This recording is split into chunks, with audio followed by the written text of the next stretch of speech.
Initiating Movie Boys podcast. Still loading. Tempest and Ryan are on their way. Welcome. Please enjoy the show. All right, we are back with a new episode of Movie Boys. I'm here as usual with my co-host Tempest. I see you. And we are going to be talking about the long-awaited Avatar sequel. And first, I thought it would make sense to talk a little bit about how we felt about the first movie. I mean, the massive phenomenon that it was at the time, and just kind of get into that a little bit. So how did you feel about the first Avatar movie? How old was I? 19, I think, when I saw it. Maybe younger. I don't know. I remember really liking it.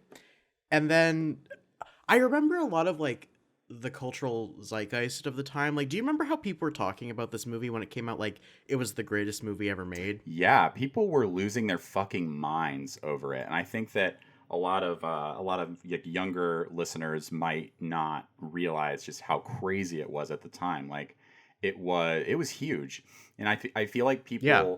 I mean, there were articles, and who knows how like accurate or real that this information was, and if it was just like made to hype up the movie. But like, there were articles that were saying like people were depressed leaving the theater because they wanted to live in the world of the movie, which is insane. I didn't experience that after watching the movie. I remember I think I may have saw it twice in theaters, because I think I saw it with like a couple of people who wanted to see it, like, you know, like different groups of friends who wanted to go to see it. I remember liking it a lot more when I was younger, because I was like, oh, this is fun. But I definitely have a different perspective on it now, and I have a lot of like critiques and like different feelings about it now. Oh, also, like, I remember when my mom saw this movie, because she was listening to everyone being like, oh, it's the greatest movie ever, you gotta go see it. So she went to go see it, and she fucking hated this movie like so much. And I literally remember her saying this to me. She's like, all these people, you think that you're like the Na'vi, like the aliens, and you think that you're gonna like save the planet. You're not. You're basically the humans that came here. And she was like referring to like white people, you know what I mean, like colonizers. That always like stuck out to me, how much my mom just like fucking hated these movies. Yeah, and or at least the first one. I think that, and I mean, we can get into this a little bit more when we start talking about the second one, but I feel like the conversation at the time, at least, I mean, we were both like a lot younger, obviously, but the conversation at the time, I feel like wasn't really about that. I feel like for the most part, people were just talking about like the world and like the 3D technology, and like to give James Cameron credit for like however you may feel about him, like I really do appreciate that he's always trying to push filmmaking and the technology behind it forward, because like I feel like with each movie he's ever made, he has pioneered something like that, and I do really appreciate that about him. And I think that, you know, I seriously remember being blown away by the 3D in this first movie, and I really do think that it created one of the worst trends in like the movie going experience for the longest time, though, because like I just, oh yeah, there are some movies I don't like 3D movies. I will say this, I generally don't either, and I think that most people don't, because most filmmakers are not shooting their movie for 3D, and most at that time, most studios were just converting the movie to 3D and just sort of adding like very minor little flourishes and effects to make it seem like it's 3D, even though that just wasn't their intention in the first place, because it was, you know, because it blew Avatar up and they were like, oh shit, okay, so Avatar did really well, so we need our movie to be in 3D. And that's what happened for a really long time until it finally died down. I think my biggest problem with it, and even, I mean, I saw the second one in 3D, I think my biggest problem with it has always been just the glasses. First off, the glasses kind of darkening the screen. Like, I feel like a little too much. Yeah. And then second, it tints right, it. and I think we've talked about this before, but after like the first 10 minutes or so, it just kind of like fades into the back. It's like you notice it at first, and then your eyes just kind of adjust to it, and it just isn't really impressive anymore. And so I don't see the point. I think until they discover, and I think that there are people working on this, Like, I think until they make it so that you don't have to put on glasses at all, I just still don't. I'm still not that excited about that technology. And I think that, again, even though at the time when the first one came out, it was, I mean, it was a really good experience and it was impressive for the time. I don't think with this one, I don't think that technology has really advanced as much as they would have liked. I don't know how you feel about that. I still don't even like that technology of the 3D without the glasses, because if anyone's ever played with a Nintendo 3DS, that's what it is. It's like a little like slide button you can do to turn on the 3D, and you don't have to wear glasses. And I just don't like the way it looks. Like, I'm fine with just, you know what I mean? Like, I don't need it to be 3D. I actually, for anyone who's watching who also hates 3D movies, I have a pair of 2D glasses. I bought them online. I'm sure if you just Google like 2D glasses, you can find them. And basically, they just like fix the polarization. So if you're watching a 3D movie, it turns it back into 2D. That's honestly amazing. I think you've told me about that before, and I forgot that existed. That should straight up be an option at theaters, though. Like, they should have. Oh yeah, you know, some people want to see it in 3D. Like, you might go with a group of people who don't. It might be split. Yeah, so like, I think that would make sense to have that as an option. You know. Well, sometimes the 3D movies are like the only showings that are available. Yeah, exactly. Like, it absolutely should be an option. And also, I'm sure that it makes some people like motion sick too. Like, I actually That's why I can't watch 3D movies. They literally give me headaches. I can't do it. Yeah, I'll admit, like, I'm gonna repeat that. I'll admit, like, in the first like, I'd say like 10-15 minutes of this new movie, I kind of was feeling a little like dizzy. And I eventually did adjust to it, but it's just, I don't know. It's a very weird thing to get used to, and I just don't feel like it adds enough. But yeah, I think like with this, unless, do you have anything else to say about the first Avatar movie? Yeah, I think it's interesting how, first of all, Matt Damon was originally supposed to be Jake Sully, and he passed up the role because he was like busy doing something with the Bourne trilogy or the Bourne movies. And then also, I think it's interesting how like Sam Worthington is the male lead in the highest grossing movie of all time, and he really didn't become much of a actor after that. Like, he's been in some things, but he's, you know what I mean? Like, he's not the most, you would think that like the lead in this movie, who's like the male lead, would be like, everyone would want him in movies, but he didn't really go anywhere. You find that interesting? Yeah, no, I was thinking about that too. I was saying the same thing to a friend the other day, and how it's just so weird to go into Avatar 2 knowing how big this movie is and is going to be, and it's still climbing in those like top lifetime grosses of like movies at the box office, and just seeing Sam Worthington again, it's like, holy shit, I literally have not, I don't think I've even thought about Sam Worthington since that first Avatar movie. Maybe, I guess, since like, okay, realistically, since like Terminator Salvation, like that's the only other movie that I can think of that I associate Sam Worthington with, straight up. He was in like Clash of the Titans, and then he was in like Hacksaw Ridge, and I don't know anything else he's been in the past 10 years.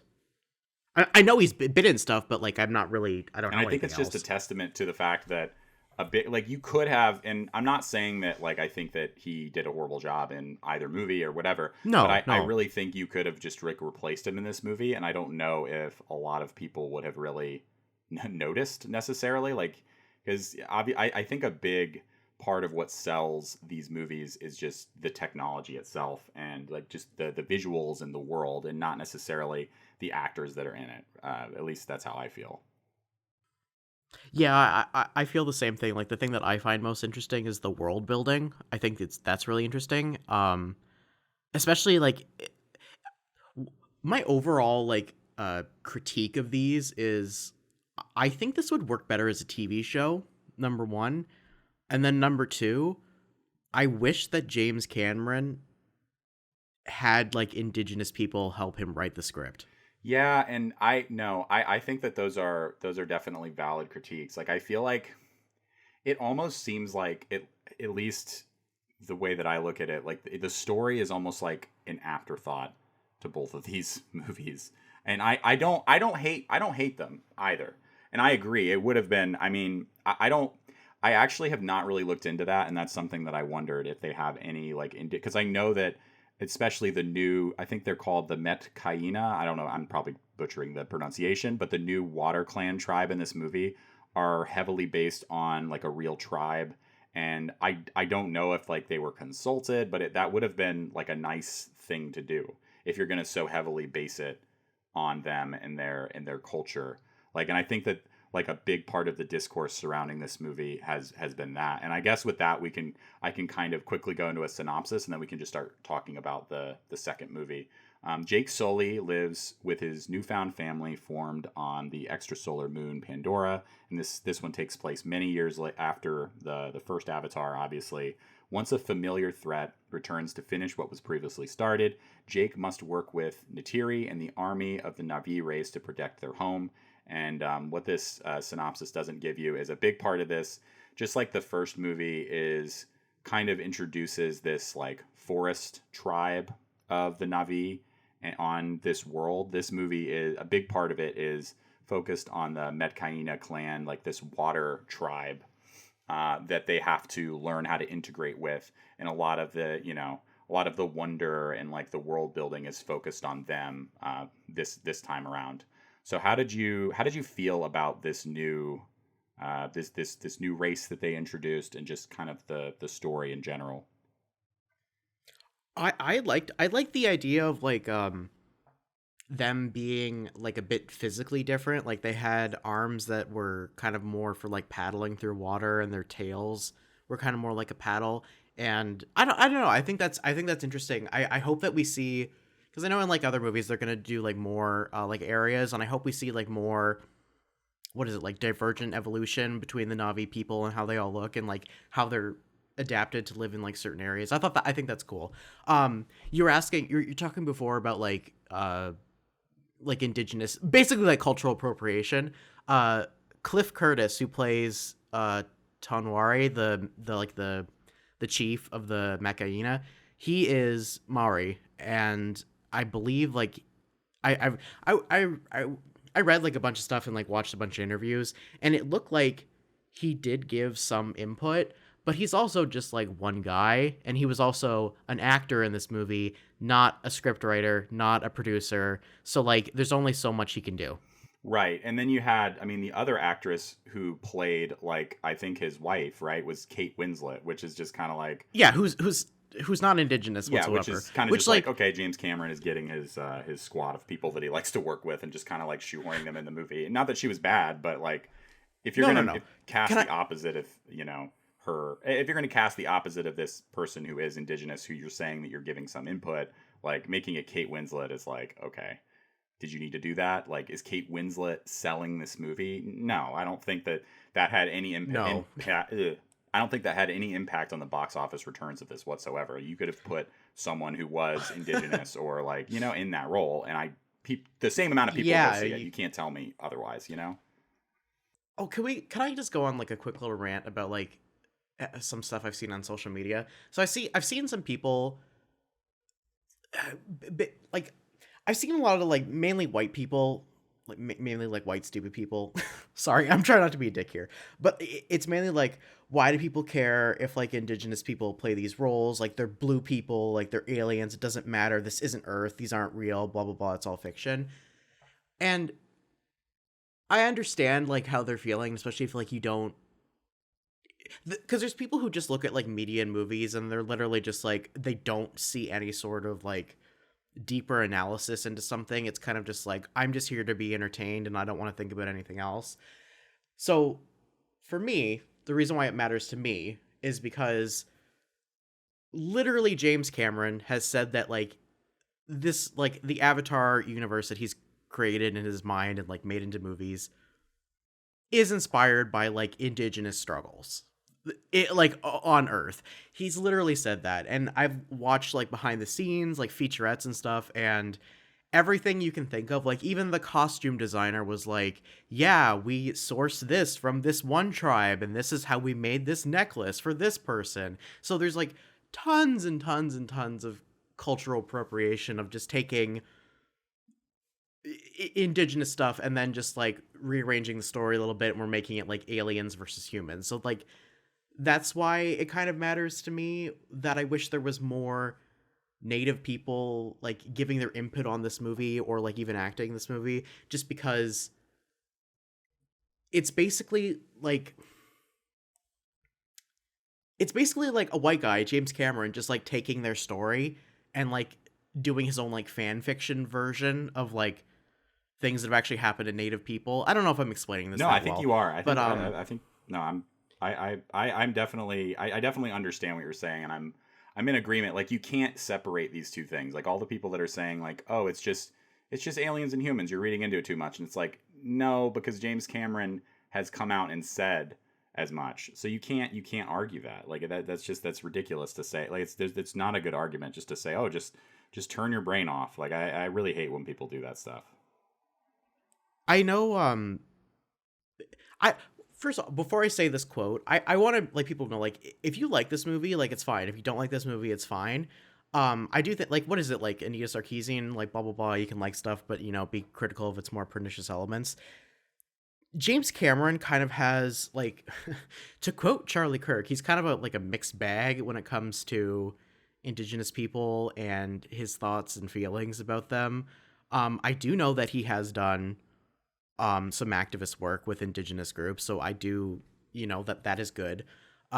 He is quoted though saying something kind of, in my opinion, pretty fucked up about Indigenous people. I don't know if you know what quote I'm talking about. I'm gonna read it to you right now. Well, I have it pulled up here. This is from, he was doing like an interview with The Guardian, and basically he says this. For anyone who like wants to see like the full interview, if you want to see like the full context, you can just literally type in James Cameron like Lakota Sioux like interview or quote, and you'll be able to read like everything he said. But like this is the sticking point. So he's doing the interview and he's talking about like different Indigenous people, and then he says he's talking about like the inspiration for him writing Avatar was, this was the driving force for me writing Avatar. I couldn't help but think that if they, the Lakota Sioux, had a time window and they could see into the future and they could see their kids committing suicide at the highest rates in the nation because they were hopeless and in a dead-end society, which is happening right now, that they would have fought a lot harder. It's on the same... Do you remember when Kanye was at like the TMZ headquarters and he's like, slavery for 400 years? That sounds like a choice. Like, it's kind of along the same lines as that. It's like, I don't really think you know what you're saying here, because I get what he's saying. Like I get what he's saying in the sense that, like, if you knew your entire, like, people were going to be genocided, like, wouldn't you fight hard? Like, if you had that knowledge, would you fight harder? And it's like, okay, yeah, I get what you're saying, but like, there were tons of wars. Like, all the indigenous people were like, indigenous people over the entire world have been like fighting off colonizers the entire time they've been colonized. This isn't like, they weren't like just passive like tree hippies being like, no, don't hurt us, and then getting slaughtered. Like, look up look up all the Indian wars in the US. Like, this wasn't like, I don't know. That's like there's definitely a lot of themes in the Avatar movies of like the white savior complex, and I think it's kind of muddled, because I remember someone, like, I forget who it was, but they were giving this argument of like, it's kind of like half a white savior story, because when like Jake fully becomes Na'vi at the end of the first movie, he is rejecting his whiteness and he is becoming like Na'vi, so it's no longer like him being white or like being human anymore. So it's like, but for the most part, it's like, this is a lot of white savior-ish stuff. You could say that about a million different things throughout history that turned out badly, and said like, oh, well, if I was there, when the Nazis were taking control, I would have stopped it. Okay. It's like, why, like, why are you saying that? It's like, it's so stupid. It's like, yeah, if people were there and they fought harder in any situation throughout history, could it have turned out differently? Yeah, maybe. But like, why say that? Like, you're rubbing salt in the wound, and you're kind of like deifying yourself by saying like, I'm going to make a story where that happened. And it's like, okay, if you frame it in this way, it's just making your art look so much worse. And yeah, I know exactly what I think that I feel like his intentions with this are probably good, but that doesn't necessarily mean that it isn't like, especially the first one, maybe more so than the second one, that it isn't like kind of like a white savior type of story. And I hadn't heard anyone describe it in that way, that like it's like kind of like half white savior story, but that does kind of make sense to me. Well, it has a lot of themes of like the white savior approach. Like it has a lot of like bad indigenous themes like what is it, like the whole thing of like the noble savage, like these people are just like they're in tune with nature and like, oh my gosh, they're so amazing, and like blah blah blah blah. It's got a lot of that, and it really is just like, this is why I said earlier I wish he had like indigenous people like helping him write this story, because this is literally just like indigenous story like told through the like eyes of a white guy.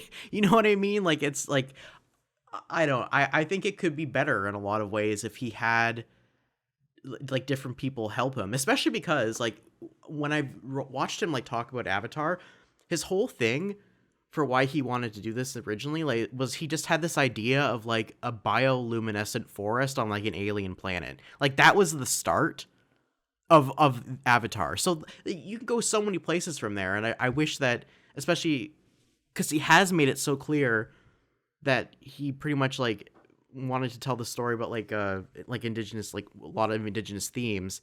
I just wish that he had more people like helping him or like consulting him with this, because I feel like it would make a better, more authentic, like even more like unique story than what it is currently. Yeah, because ultimately a lot of this stuff is just kind of a backdrop to like kind of a really simple story just about a guy who wants to protect his kids. That's literally the entire, like for the second one, that is the story. There's really nothing, there's nothing deeper to it than that, other than that. Like there's, and I like, for everything we've just said, I do have a lot of positive things to say about this movie, like on like a technical level and just even like a lot of the performances and stuff.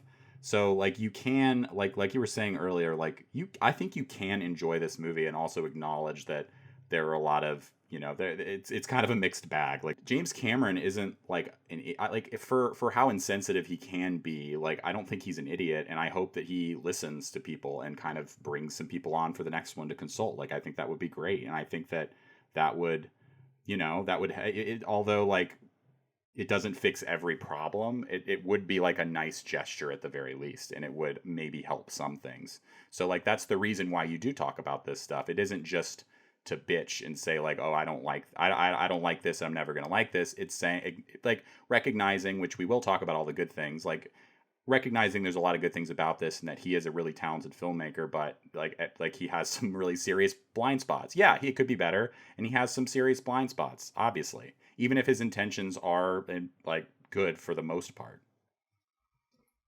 I do think that he needs to get over like just working with people he liked, because okay, when we move like into the story, the two things that I really didn't care for so much was basically Grace giving birth to Kiri, which is now like Jesus baby, or like that's like, it seems like that's what they're fucking implying, and I am not into like, for me personally, like, there's different tropes people like. Basically anytime in a story there's anything about like immaculate conception, I'm completely like tuning out. Like it's basically just like Christian like Jesus overtones, and like you're just not gonna get away from that, and it's like something I just don't like in storytelling unless you're literally like doing something that has to do with Jesus. But other than that, I don't want to see immaculate conception. I just don't like it, and especially because they're like doing this whole thing of like she's so connected to Awa and she's got like the powers and she can control the little fish glowy things in the water, and it's so cool.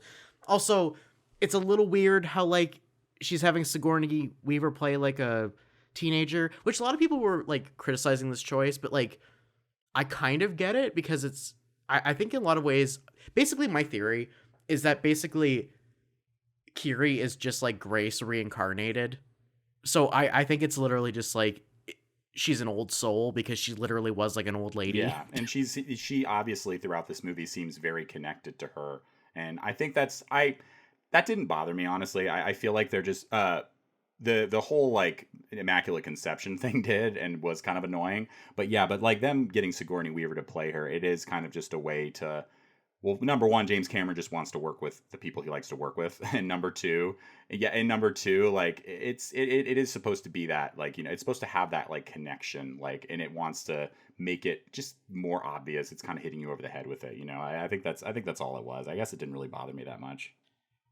I just personally don't like it. It immediately just makes me like roll my eyes whenever I see something like in any kind of media where it's like, oh, we don't like it, same thing with like Anakin in Star Wars. I'm like, really, he's Jesus, baby. He's the chosen one. Okay, all And I right, guess great, thank I you. guess I feel like my problems with it could be fixed a little bit in the later movies, because in this one they do want to play her off as this like this perfect being that can do no wrong, and is like, yeah, like you said, like really connected with nature and like the spirit world.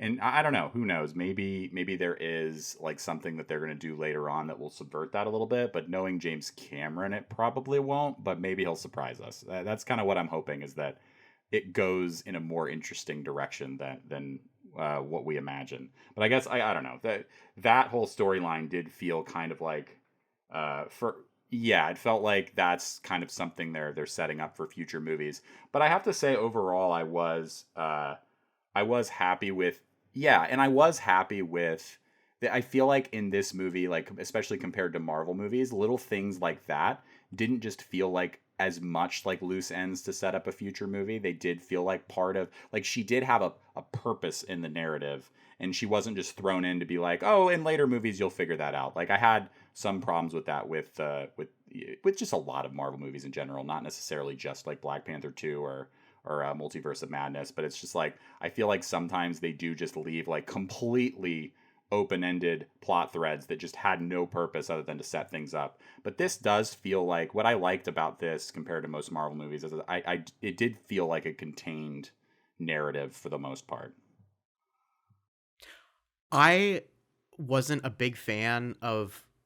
Okay, so I liked Quaritch as a character, and I like the idea of bringing him back in like an avatar form. The only thing that I really don't like is I feel like, and maybe this is just me and like what I'm personally interested in, but I feel like the idea of like, what exactly is he like yeah, like they talk about him being a clone, but they don't really talk about the idea of like souls or like his consciousness. Like I wish they would explore that more. They kind of did, like in the sense of like, I'm not him, like when he's talking to Spider and he's like, I'm not your father, but he clearly kind of like feels like he is anyway. Like he thinks that he's, you know what I mean, like human Quaritch. Also, this whole idea of like, yeah, we're saving our soldiers who like lost the first round and we're like recloning them to like bring them back. I wish they explained like why they were doing that, because I don't know, it kind of feels like, why are we bringing back soldiers that lost Yeah. again? It's just it's so, that whole part of it, and that was another thing that I was actually going to criticize too. It just felt like really contrived, and like, well, we already have these villains and these like obstacles for the heroes that we set up, so let's just use them again. And like that's just honestly what it felt like to me. And I honestly would have rather seen them introduce a new villain with like with like a similar end goal. I don't see why they needed to bring like, and again, I also do like that villain to some extent, but it just felt forced. It just felt like a little too forced for me. That, even though I do appreciate in some way, because like part of me wanted them to explain it more, but I don't know. It was kind of funny the way that they just set it up like really quickly, and they were just like, all right, let's move on. Like, that's just how it is. He's back. Sorry, he's after them. That's it. Yeah. And it's just it felt like Yeah. a very, like, it honestly made me wonder, like, I wonder if there's like a longer version of this where they did kind of establish more of it, and they just kind of were like, we need to move on, you know?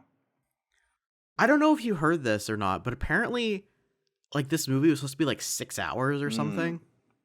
That makes a lot of sense. I remember hearing that that. makes a lot of sense, actually, because I could totally see like a beginning of this movie where they do have flashbacks and like things they show from the first movie, and they're trying to. But I will say, like, it did not. I mean, it did not need that length. Like three, I actually felt okay with the 3 hours that it was. Like, I was never really that bored in the movie, but I think like adding No, I an was. hour prologue explaining that shit would be like rough. Yeah, that'd be a lot to get through. This is why I said like I think this would be better as a TV show, because it kind of feels like there's just a lot of lore and it's getting skipped over so they can just tell like a really more like streamlined simple story. Especially like when you look at like all the deleted scenes from the original movie, like did you know that Natiri has a sister? Yeah, this is a deleted scene from the first movie. Like, there was an actor, like, they did all this shit. So, like, from the first movie, she has a sister, and this is like when Grace first came to Pandora, they set up a school and they were teaching like kids English and like about humans, and it was Natiri and her sister who actually, like, they were like teenagers and they went to the school, and like they also, that's how she learned English, like that's how Natiri learned English. And the sister, one day, she freaked out because she saw that like the RDI people were like bulldozing like areas of the forest for mining. So she freaked out and she like set fire to all their equipment, and then the soldiers came in and like killed her, which is why Natiri then became like really distrusting of like all the humans, and she was about to kill Jake that one time, and why like her entire family was like you know what I mean, like why they're not really interested in humans. Like, it explains like what happened with them. Oh, and then also you know, the guy, I forget his name, but like the guy who's like not the chief, but like, you know what I mean, like the second, like the guy who dies in the 1st movie. Yeah, I know who you're talking about. I'm forgetting the name. I think his name is Sue, I think. He was originally the sister's love interest. So he actually like was never like in love with Natiri or anything like that. He loved her sister. That's anyway, a lot. No, that's and I've heard that the extended version of the original Avatar is like that it is like crazy long and there's so much added context. And yeah, no, I see what you mean about like wanting it to be a TV show. Like, I don't think James Cameron would ever want it to be that format, but there's definitely an argument for it, for sure. His story has a lot of shit going on in it where I think it lends itself better to being a TV series than a movie. But, you know, he's making movies, so it's not going to be like that. But it, especially like whenever I looked up more shit about like the second movie, there's just like a whole bunch of like they made comics as like supplemental material for these stories.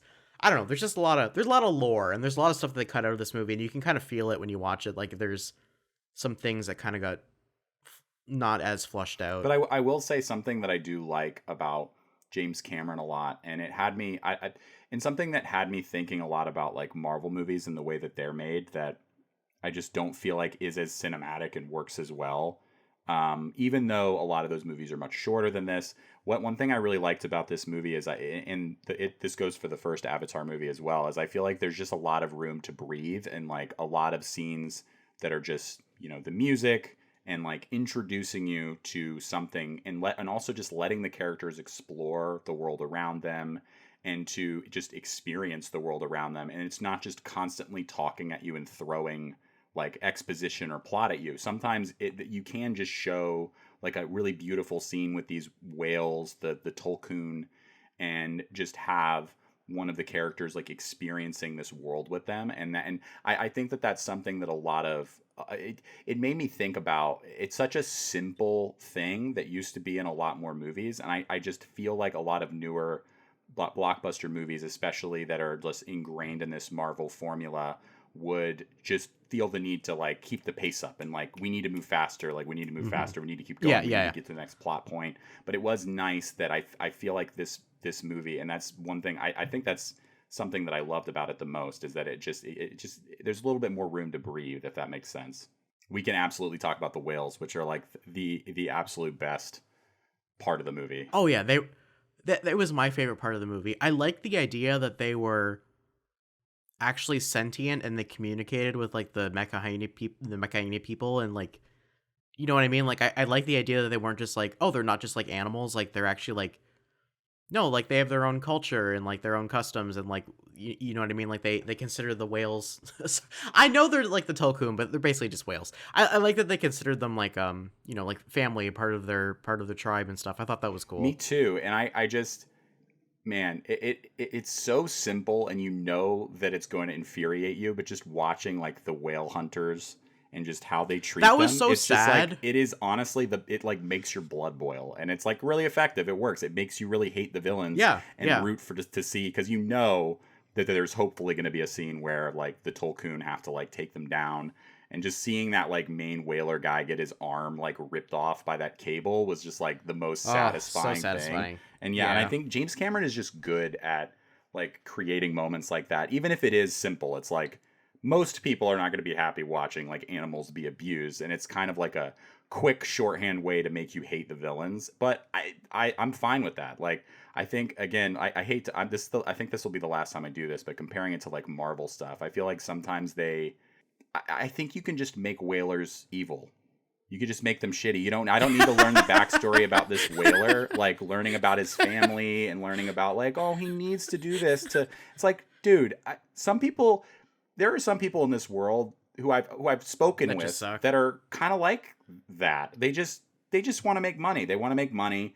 They don't fucking care. Like there are people, and I'm not saying he doesn't have anything about his life that would be like, that would make you feel maybe a little bit sympathetic, but we don't need that for every single villain in every single movie. Like sometimes people are just shitty. Like I don't know. Not every villain needs a redemption arc. No, and I although like that can be good. Like that can be a good thing for a movie, but like whalers, like I don't need that. And I could see like a Marvel version of this where we learn all about him and it's just like I don't need it, man. This guy is just like kind of a cunt, and that's fine. Like we can have villains like that in movies sometimes. And that's something that I kind of like appreciated about this movie in a way, is that it makes, a lot of the villains even in the first one aren't really that three-dimensional. But again, I feel like for who they are and what they're trying to do, they don't necessarily need to be. And I think that the main conflict in this movie is just Jake Sully trying to sort of Jake Sully like trying to connect with his kids. And what I did appreciate also is that the movie kind of focuses on Jake Sully's youngest son the most. I feel, I feel like the movie is mostly focused on him and his journey. And what I liked about it is it's not just Jake Sully like teaching him things and being the one that like imparts this knowledge. Like at the end, Jake's like his son it ends up saving him and being able to like teach him things that this water clan taught him to help him. And that was kind of a beautiful thing that I don't think we see in a lot of movies. Is it's not always like the wise old man who's passing down information. Like there's so much that you can learn from younger people and like the next generation and your kids. And that's like even for as simple as some of this plot was, there were some nice little like bits like that I did appreciate. I like that too. I know some people, I don't know if you saw it on social media, but some people are saying they liked Nateum more than Loak and they thought Loak was annoying. But I really liked Loak. I think he was probably my favorite character from the new movie, and I'm excited to see what they do with him in future movies. And it is really fucking sad that Nateum died, and especially the final scenes where Natiri just kind of goes psycho on the soldiers. Like you definitely felt like I remember I know like sometimes like, okay, I'm gonna talk about gender for a moment. I know sometimes we see like we talk about like men being like they're the protectors of the family, or like they're the most like physically aggressive or like the most confrontational. But I think sometimes people forget that like the mom or like a female of like a family unit can be incredibly aggressive and like violent when it comes to like her children. Like I remember my mom told me the story of like when I was a little kid.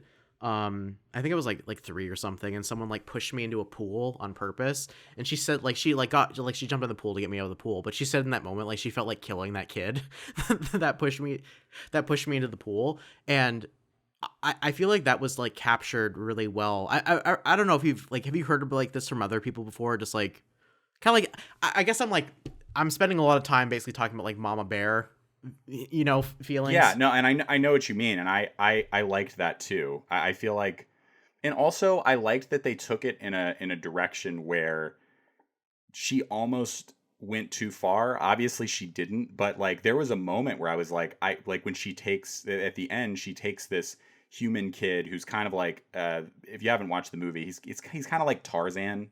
Like he's grown up. Yeah. Like he's stayed in human form. He's just like grown up with these with the Na'vi, and they're kind of distrustful of him.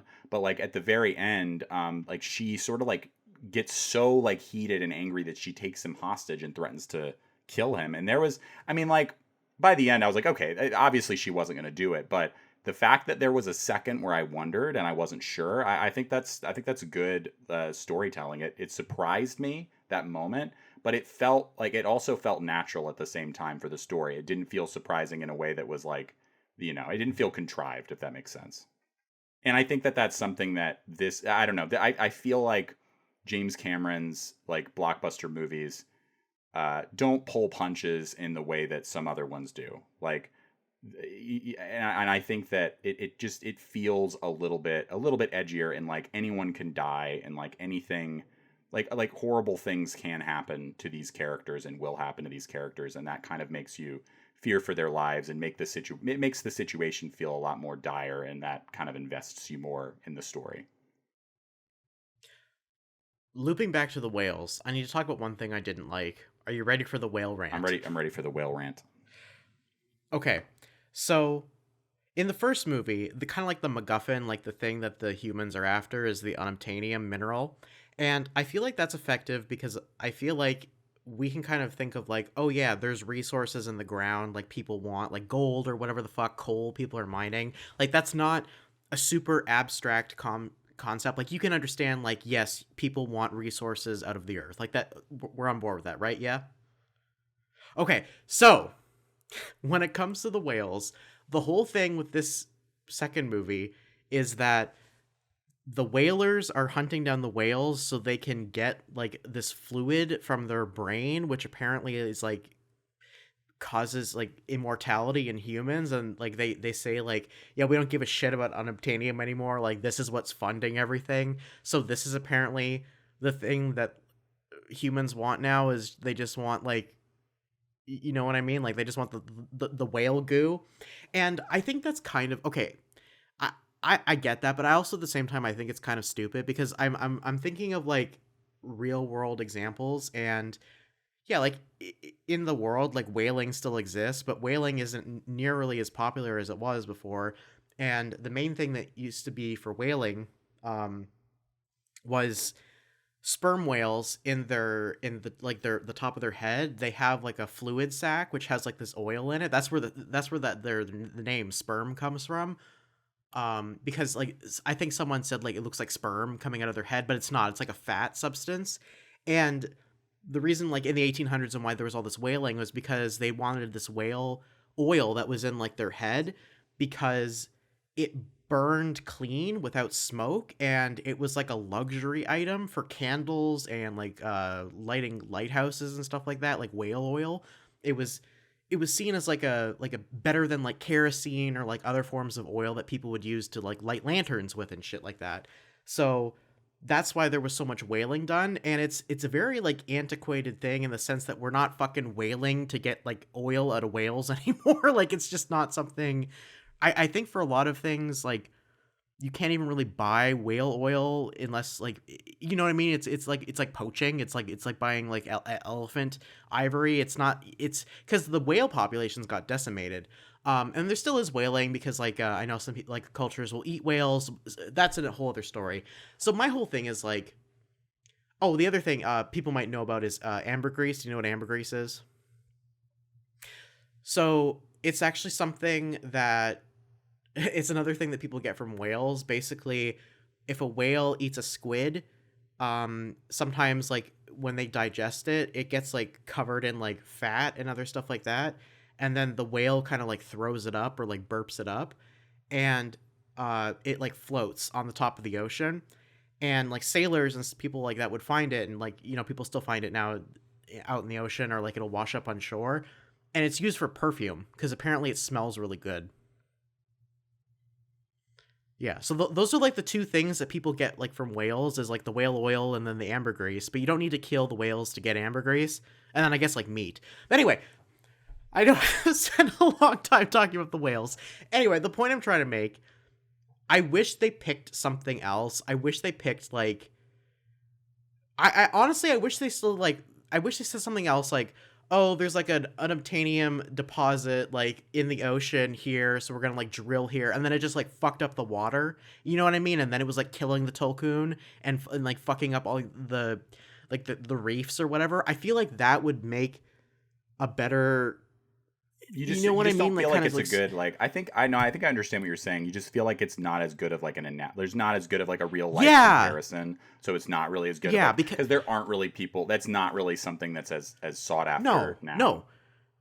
Especially because like the whole thing with like whaling, not that whaling isn't an issue, but it's very antiquated. You know what I mean? And we don't there's no animal in like in our world where it's like, yeah, there's like immortal goo if you like drill into its head. And it just feels like just like with the unobtainium, and I agree the unobtainium makes a lot more sense, but it feels like James Cameron just has to like take a real life thing and just crank it up to 11, go like, not only is this like resource powerful, but it is like the most powerful resource in the world, and it can like it's how they travel through space, you know. It's like the spice in Dune.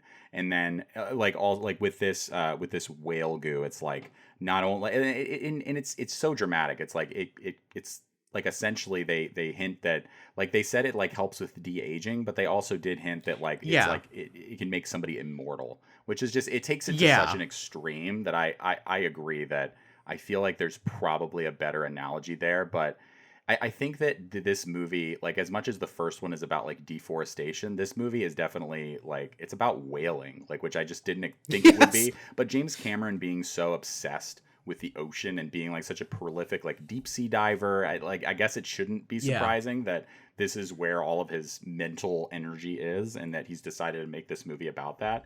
But I don't know, it's kind of an interesting choice, I guess. I literally just thought of a way that you could make this smarter and still kill the whales. Basically, you do the thing like where I said before, like where there's like this huge unobtainium deposit like under the ocean, and this is where like a lot of Tolkien live, or like there's a lot of like there's a food source or something there that Tolkien really care about. So they're trying to like get at it. But the Tolkien are like attacking boats or whatever, or like not attacking boats, but there's just so many of them that they just can't get to it because like there's just too many fucking whales. So they like hire the whaling people to go in and like kill them and get them away from the area so they can like just mine the unobtainium. Does that make more sense? Like I feel like that would make yeah, because you can get this essentially you're getting the same exact point across, you know. I guess maybe he was like, oh, I don't want it to be too similar to the first movie, but too late, man. I don't know if you noticed this, but a lot of the dialogue was even repeated from the first movie. Oh, for sure. Yeah, he definitely. I feel like James Cameron, as like a like as much of like a visionary he is in terms of the actual like aesthetic of the movie and the visuals, like he's just not the greatest like screenwriter, and I think he could really use like someone else to come, because he's not a not like a Ridley Scott who's gonna like infuse all of this like kind of, it's, you know, it can be a mixed bag with Ridley Scott too, but like he really tries to make his movies like a little bit more philosophical. Like if you look at like Prometheus, like for all the problems that it has, like he's trying to say something a little bit more philosophical. James Cameron is more like, you know what? I want all these fucking whales to just attack these whalers and just fucking tear their arms off. And you know what? That is entertaining to watch. Like, but I feel like unless he brings in like some kind of co-writer to work on these with him, I feel like it's never going to be that way. But I do think that would elevate this. It is surprising to me, and I guess this is I should probably say this for toward the end, but it is very interesting that this was nominated for Best Picture. I find that it seems, I don't know, I found that to be a little bit surprising. It kind of to me feels like a token nomination. Like I don't think that it has any chance of actually winning, but it seems kind of like we want people to watch our award show, so we need to include a certain amount of popular movies. Like, and it's an impressively made movie, so I guess maybe they're just kind of acknowledging it as like a technical achievement more than anything. Because like the water in this movie and the tech with the water looks insane. It's amazing. Like it's amazing. It's unbelievable. Like I seriously, like it's definitely one of the best looking movies I've ever seen, like in terms of CGI. And like I know like in past episodes of Movie Boys I've bitched about like CGI action scenes and how they don't hit the same for me as like a lot of as doing something that with like more practical effects. And I gotta say, like, this is how you do it. I felt these Yeah, action yeah. scenes. Like I'm not just because like I don't want people to think like I'm just anti CGI because I'm not. Just sometimes in a lot of Marvel stuff, like they don't. To be fair, they don't give their VFX artists as much time or money. So that's a huge problem. But for that reason, they feel like more floaty and just more fakey. Like these action scenes in this movie still felt real and were intense and just like really really effective. So you got to give your VFX artists time, even if that means you don't get 6 Marvel movies a year. It's like, hey, maybe we get one every 2 years, and that's never going to happen. But like, I wish that they were given more time because this really shows like what movies could be if they give the artists involved a little bit more time with the process. You know? Yeah, this really feels like, for all the things I've been, critiquing about it, I really do get the sense that, like, James Cameron was trying to make art. Like, you know what I mean? Like, he's not just making a product for people to consume.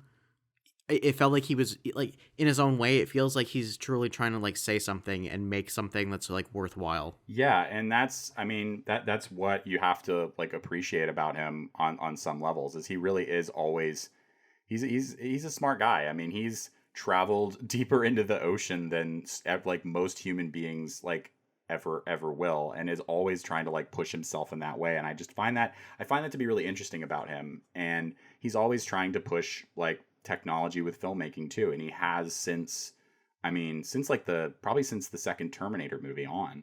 Like he's always pushing like visual effects forward, and I think it's really cool. I do wish that he would kind of move on to other projects and not make like 17 Avatar movies. And I'm curious. Like I would love to see like what he would do if he was trying to bring the Terminator franchise back. I would love that. Or, just a completely new franchise, obviously. Like Yeah. and Or just, like, a standalone movie. 100%. Yeah, like just like creating something new, because as much as it doesn't feel the same as Marvel though. Like cuz this feels like it's his, like Avatar is like his baby for all the problems that it does have. It feels unique in a lot of ways too. Like it feels like his own world and like, universe that he's created himself, and it's nice that it doesn't necessarily come from like a comic book or a long established property, and that even though this is a sequel, it still feels like at the end I understood why he wanted to make it. And it didn't feel like, I felt like it wrapped up in a nice way that didn't just feel like, okay, well, you have to watch the next one to find out what happens. It really did. By the end of this, I felt like it was a complete story, and you could just stop at this point if he wanted to. Like, obviously, there's probably more stories in this. Obviously, there are a lot more stories in this universe that he wants to tell. But what drives me insane about certain sequels is just the baiting and just feeling like, okay, I have to watch the next one to know like exactly what's going to happen. It Like a soap opera. right. And I think there's exceptions to that, but I think that it was nice that he gave us like a self-contained story with this, and a story that I did, even for as simplistic as it is. And it really is just, Jake Sully's kids get captured and he has to rescue them, and then they get captured again and he has to rescue them. But it's just so immersive, like the visuals and the action scenes, and so fast paced toward the end, to where you do, like, at least I felt myself like pretty invested in it. And I don't always get invested in stuff like this, especially when it's just a lot of like crazy frenetic like CGI action just happening everywhere. But I was surprisingly engaged, more than I thought I was. And I'll admit, like, something that I forgot to say at the beginning, like, I really wasn't looking forward to this very much. I thought the first Avatar was like, it's just a movie that I have never gone back to. Like, I watched it at the time and I fucking loved it. And then over time, I thought like, is that movie that good? And I haven't revisited it since, it's something that I would like to do now after seeing this one. But I ended up like enjoying this a lot more than I thought I would, and I can appreciate it on a lot of levels while also criticizing it in the ways that we've both done too. I think the movies are fine. I ultimately, like, there's some things I really like about them. There's some things I don't like about them, but I don't know. I think almost in a way, maybe it's because there's been like 500 Marvel movies. For as much as I bitched about it, I do think I have more emotional connection to a lot of like Marvel properties. Like the Spider-Man movies, like the original Sam Raimi ones. I think I like those more than Avatar. Um, like the first Iron Man, I probably like more than Avatar. So I don't know, it's kind of weird where it's like there's a lot of things about this that are like technically superior to basically everything else that's come out, but I still don't like it as much as other things.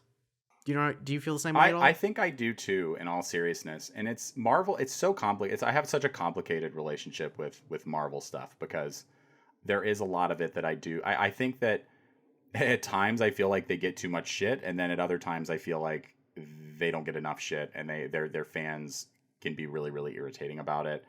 And it's just difficult because I feel like it just feels like such a like perfected, like factory made, like assembly line process with the Marvel movies now. And it's kind of nice to see someone sort of just working outside of that. Even if I don't know if I would choose this over every Marvel movie of like the last 10 years or not, but it is nice to just get like some variety, I guess.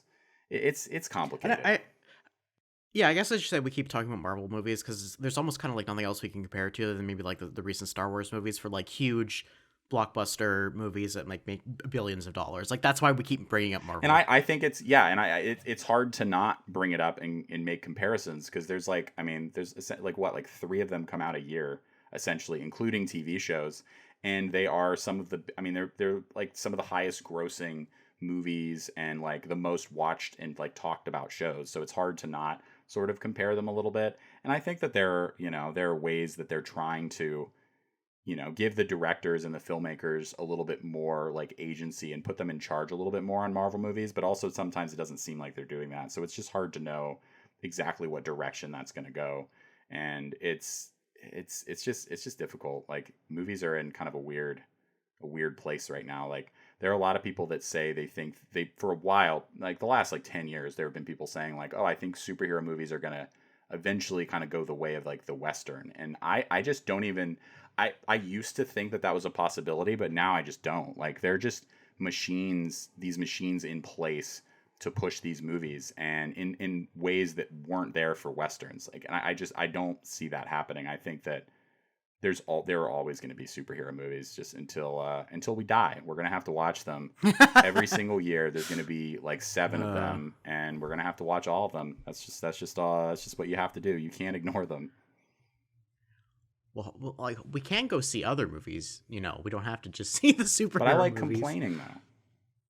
Not true.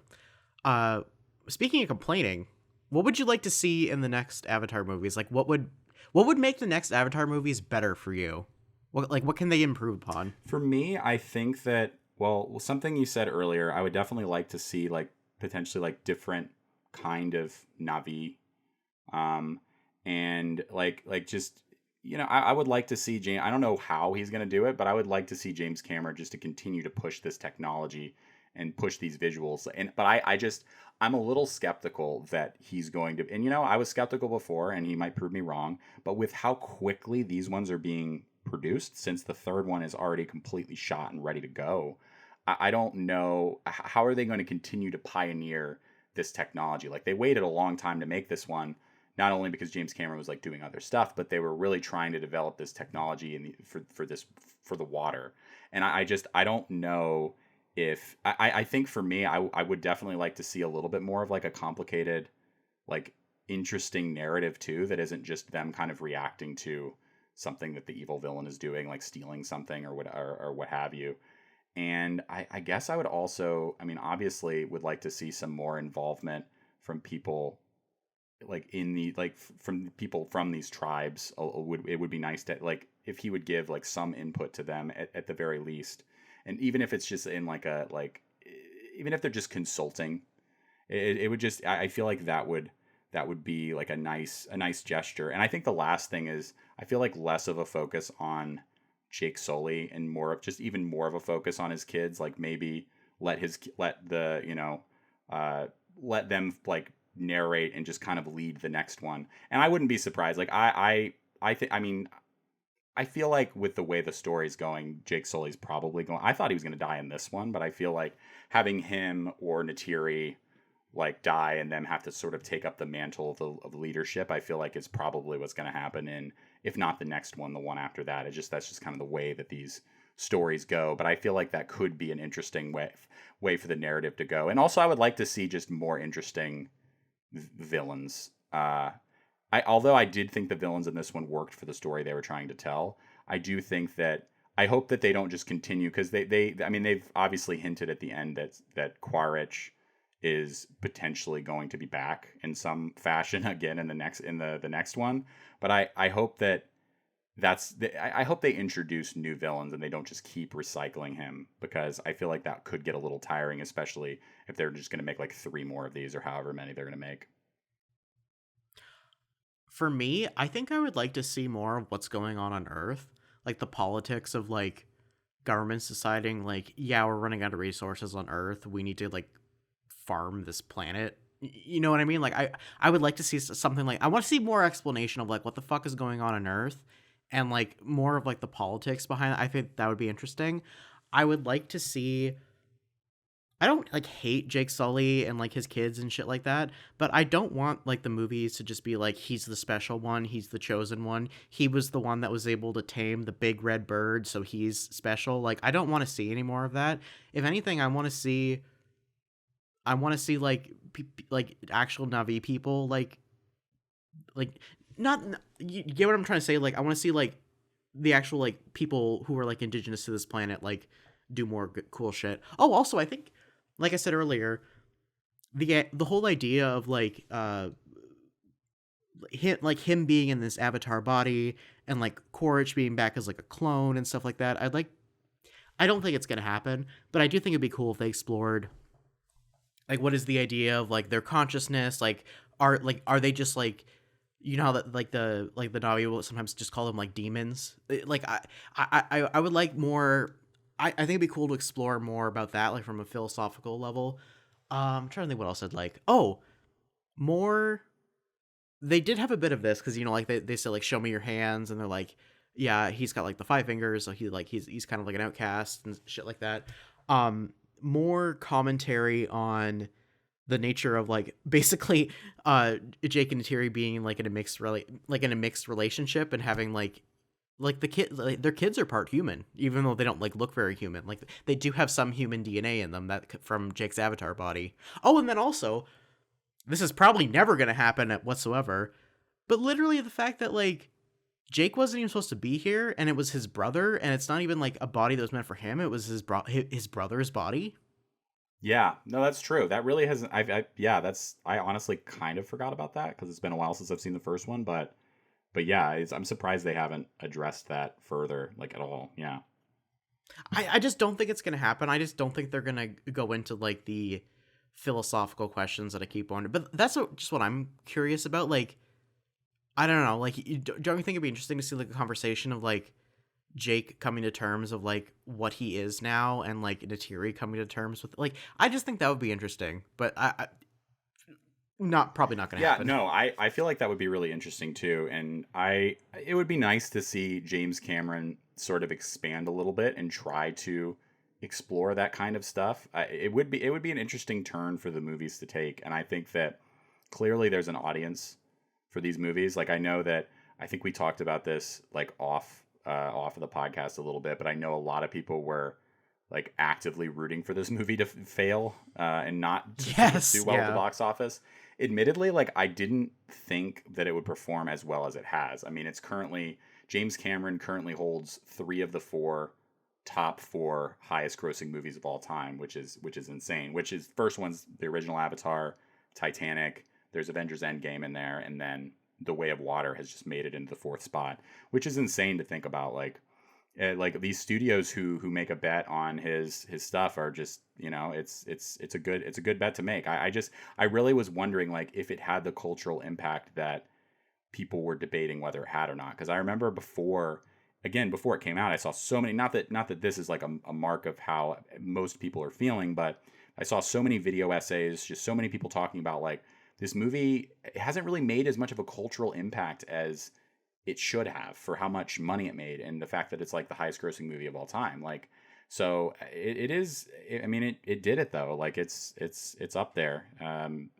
With, and who knows, it might pass.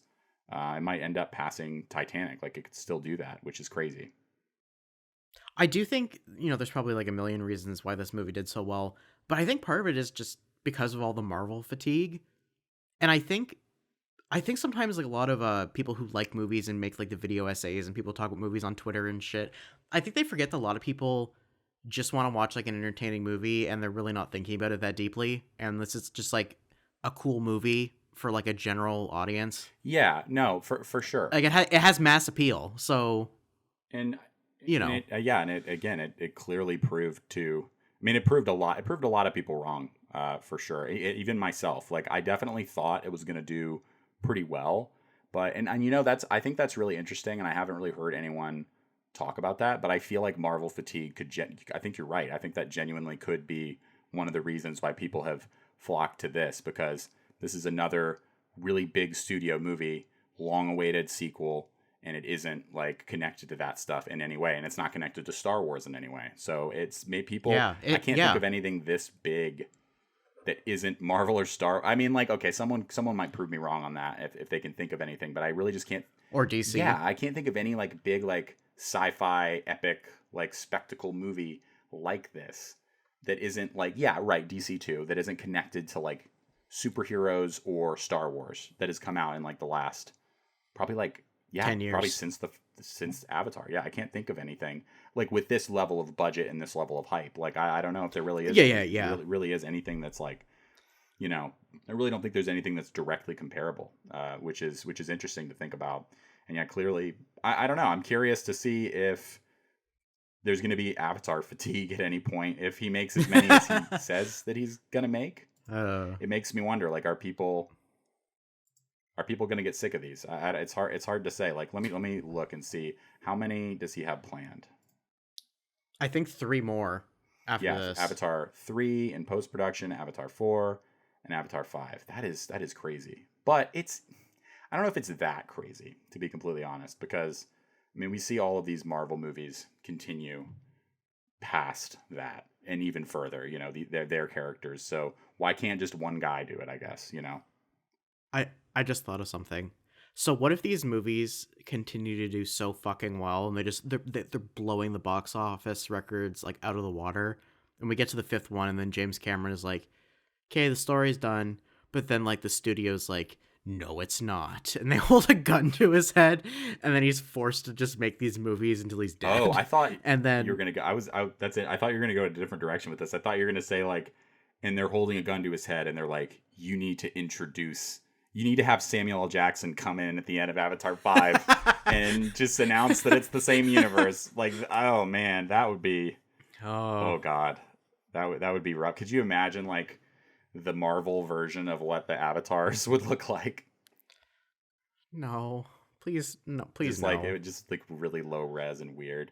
Oh, speaking of like weird looking, there were parts of this movie. Like, so I don't know if you know that parts of this were. Did they change the frame rates? Yeah. Like there's been a lot of talk about that. I will say I didn't notice it as much as some other critics that I follow who were like freaking out about it. But there were moments where I was like, why would he not just keep it a consistent frame rate? It's just there were a couple moments where it started looking choppy randomly, and it was because they were going from like higher. I don't know what frame rates. I'm assuming like 60 and going back down to like 24 or something, but I don't know. Someone can correct me on that. But anyway, but like they're going from a higher to a lower frame rate at points, and that I did find that annoying at points, because it's like, just keep it at a steady frame rate. Like there's nothing more annoying than when you're playing a video game or something and it starts to stutter. It's like and buffering. Yeah, and it's just weird. Like I don't know why you would do that. But I will say I did not notice it as much as some other people did. I was pretty. And maybe that's because of the 3D glasses. Maybe that kind of masked it a little bit for me.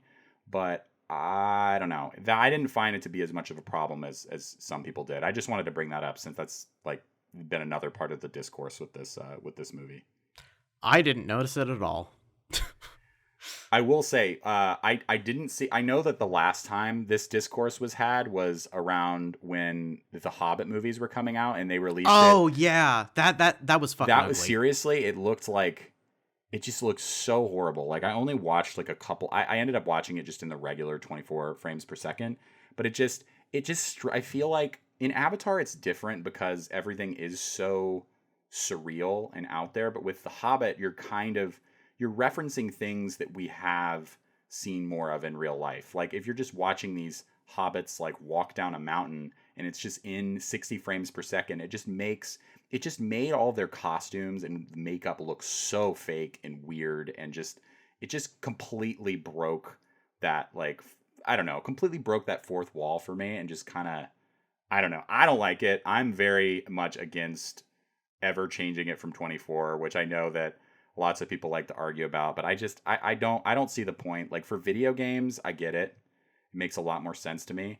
But when you're trying to make something feel like it's part of, I feel like in terms of filmmaking, I've never seen, my mind could be changed. I will say, like, there could be something that comes along and changes my mind, and I feel like, oh my God, this makes such a huge difference. This actually works for this specific story. But for the most part, it just seems like a lot more effort, and it doesn't make that much of a difference, and it ends up kind of making it look just a little bit off, just a little bit more fake. It's like for me, it's like 4K versus 1080p. Like some people really give a shit about that. Like I'm fine watching everything in 1080p. Like I don't need 4K. I also don't need higher frame rates. That's fair. I feel a little bit differently about 4K, but I feel like that's sort of a different story, I guess. It depends on a lot of things. It depends on, I don't know, it depends on the I guess what I'm just trying to say is like there's people who really care about these certain things, and I don't care about either of them. That's fair, and I think that's all I'm trying to say. I will say, and I think most people don't. Like I think most people are gonna go into this movie and just talk about, you know, like the story and like the special effects and stuff, and like that's probably not even gonna be there. I don't know, it doesn't necessarily matter all that much either. Like it's mildly interesting to talk about, I guess. So you know in the movie how they kind of implied that the whales used to have whale wars? Can there be a spin-off series where we see the whale wars? Honestly, that like, I wish that was the third one. Like, that would be so amazing. House of the Tulkun. Oh my God. Just like Game of Thrones style whales like plotting against each other. House of the Tulkun. That better be the subtitle of the next sequel. Like if it's not, I'm gonna be really disappointed now. You've just put that in my head. I just remember that part in the movie where the chief is explaining like why the Tulkun was banished and like why the Tulkun are non-violent. He's like, they used to fight over territory and land, and I'm like, they used to fight over territory? Like, I want to watch this movie with the fucking whales, like where they're fighting each other. James Cameron, why would you put this in my head and I can't see it? You know what? I'm still gonna hold out hope. Okay, I'm still holding out hope that maybe we'll get a flashback. Oh man, we just get like an entire like hour-long prologue of the Whale Wars starting the next movie. Please. Just like it's just a black screen and then just the Whale Wars text comes up and we just like lose it in the theater. Oh, the opening crawl. Oh man, we just get an entire. Oh, that would be honestly, yeah. I'm gonna be really disappointed if it's not that now. I did read that the whales were gonna be a part of the sequel, but I don't know what that means. I loved that was like a little report that I saw, like it was an actor or something. Like, oh, by the way, the whales will return in the next movie. It's just like, oh, well, thank God. Like, I'm kind of surprised how much I like the whales. As much as I was like ragging on about the head oil, you know, immortality elixir thing being stupid, I still like them and I think they're cool. No, they were great, and we definitely need more of that in the next one. Like, I feel like the Oscars, once back when Avatar was originally nominated for Best Picture, that's when they expanded the Best Picture nominations to I think 10 or 12. And I feel like it was a way, because less and less people are watching the Oscars over time. And that's because they're boring and they're insufferable partially. But like in terms of like adding movies like that, I feel like it's just token movies. Like I don't think that like District 9 ever had a chance to win the Oscar that year. They just put it in there and Avatar in there so that they could just be like, oh yeah, these are movies that like most people have seen. They did really well at the box office. So maybe they have a chance. And it's movies that would normally, and my issue isn't that they got nominated. Like if if the Oscar voters really think that this, Like technically they could win, right? Because it's all done by voting. well, yeah, it's done by voting by people in the Academy who I just feel like will not vote for a movie like, and I could be proven wrong. Like this could age poorly. I don't know, but I just think that I can't think of a movie that's like Avatar or even like Top Gun Maverick, which was also nominated. I can't think of movies like those that have ever won. And I'm not saying they need to, but why like throw them in I mean, there if they're other than like Return of the King maybe, which I feel like yeah, that's is a it. little different because it's almost, I don't know. I feel like a lot of people have such a connection to that book series that it feels classic and it feels classy. But I think like these big budget like sci-fi movies like Blade Runner 2049, whatever. I don't think the stuffy Academy voters will ever go for them for Best Picture. So I personally am just, I don't see the point in expanding the nominations. If there's always like a few movies that are like, oh yeah, the normies had watched these, so we'll just throw these in there so they watch the awards show and hope that their movie wins. But it's just I just don't see the point if they probably will never win. I just don't see the I purpose, guess like for me, like I'm fine with them being nominated, and I guess I understand what you're saying that like there tends to be certain types of movies that tend to win Oscars. Like if you look at like statistics of like what kind of movies win, it's like period pieces and dramas and like serious movies. Like horror movies don't win shit. Like comedies rarely, you know what I mean? Like a lot of stuff doesn't win. And I guess the simple like thing that like would fix this like in the long term, since it is like nominations and it is done by voting, just have more like diverse groups of people join the Academy where they're eligible for voting. You know what I mean? Yeah, for sure. And I don't know, and not everyone agrees with me on this either. But I think another solution could be like more categories, which is what the Golden Globes does, and a lot of people don't like it. But personally, there are certain types of movies that go up against each other that are just like, this just isn't even the same thing at all. It's like and obviously you could argue that that's going to be the case no matter what, and I agree. But like what do like Avatar, The Way of Water, and like Everything Everywhere All at Once, like they're not trying to achieve the same thing whatsoever. They're not anywhere near the same type of movie. So like why are they against each other? It's just, and that's just my whole thing. Like I'm just not an Oscars person in general. Like I haven't really watched them in a very long time. Like I turned them on last year just to watch Will Smith like slap Chris Rock, like whatever, like everyone did, I think. Yeah. But like I'm not that interested because in what they have to say is the most impactful movie of the year, because I think a lot of the time you can't really tell what the most like culturally impactful movie is going to be until like way down the line, like you're not going to really know Oh yeah, for sure. what it's going to be until, like I don't really think people talk about, like I'm looking at like the list of winners right now over the last like 20 years. Like, do people talk about Argo anymore? Like, I'm not saying I think it's a pretty good movie, but I don't think that that's something that has really left that much of an impact. Like people don't really talk about it very much. Same thing with like The Artist. Like I don't know if that. I never even saw that. And it's okay. I mean, it's basically like it's kind of a ripoff of Singing in the Rain, in my opinion. So I kind of hold a grudge against it for that. Okay. But it's like a little bit grittier, which I don't know. And it doesn't have singing. It doesn't have fun singing and dancing in it either. So that's also kind of cringe. Well, now there's no reason to watch it. It's not even a musical. So.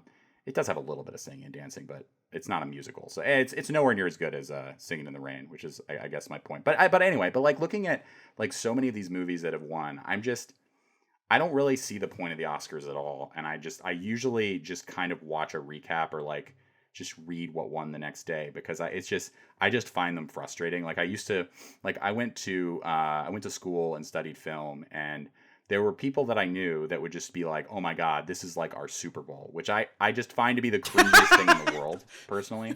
And I would tell them that, because it's like, this isn't anything like the Super Bowl.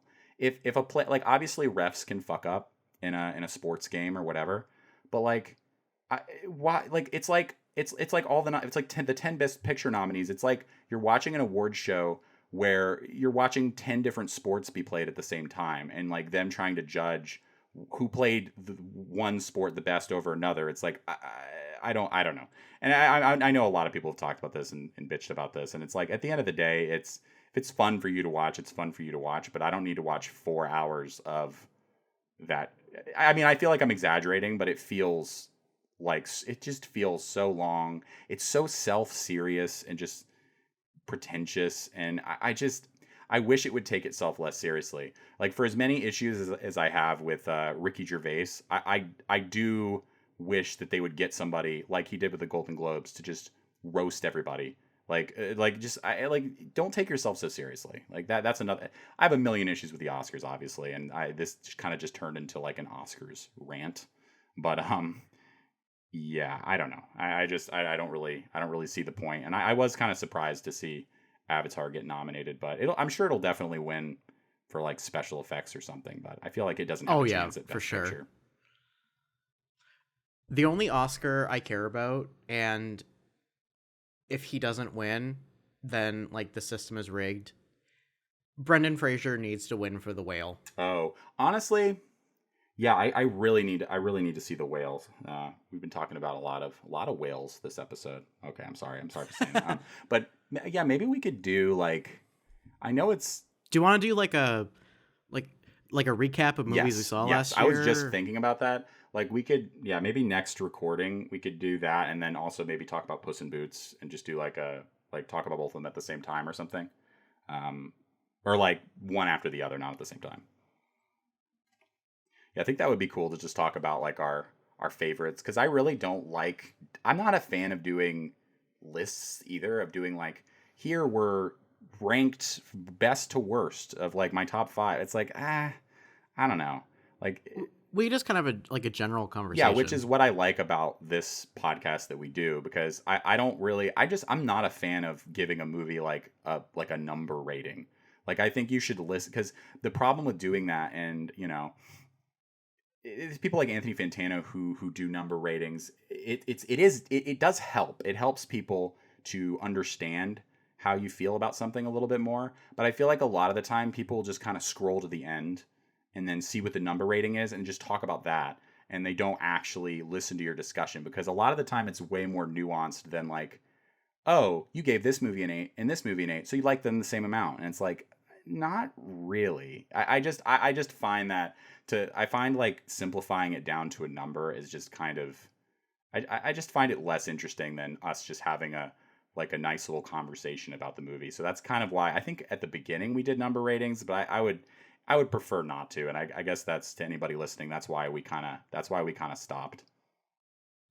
Well, I guess like for me, when I'm curious about hearing people talk about movies, I'm curious to hear their thoughts, and if I care about the number rating, I'll just go on Rotten Tomatoes. 100%. And yeah, I don't find that useful. Like I don't find going on, like, okay, I do check Rotten Tomatoes just out of curiosity, and honestly, I find whatever I will say I do find whatever the Rotten Tomatoes rating is more interesting than like what wins Best Picture, or like whatever's going on at the Oscars, because it is more of an aggregate of people that you can directly see what they've liked. Like you can look at like, oh, this critic gave this a negative rating, they gave it this score, here's why they didn't like it, and here's the other movies that they've ranked, and you can kind of judge what their taste is based on that, and whether like you agree with them or not. With the Oscars, it's just like, oh yeah, it's just the Academy voters who we will never know like who they are, and it's a little bit, if the process was a little bit more transparent, maybe I'd also be more interested in the Oscars. And also, if I've always been bothered by the fact that when they announce a winner, like they announce the winner of Best Picture, there isn't like a statement from the voters like, this is why we thought that this movie was the best this year, here's a statement that says like, this is why we think this is the most impactful movie of the year, because these performances were great, or like whatever, like the story was really like unique. Like there's never a statement. It's just like, oh yeah, this movie won. It's like, what award show is like that? Like you just, well, okay, a lot of them, most of them are, but like you don't really, I feel like there's a piece missing, I guess, that like at least going on Rotten Tomatoes, you get a sense of why someone liked something or disliked something. It's just kind of always bothered me, I guess.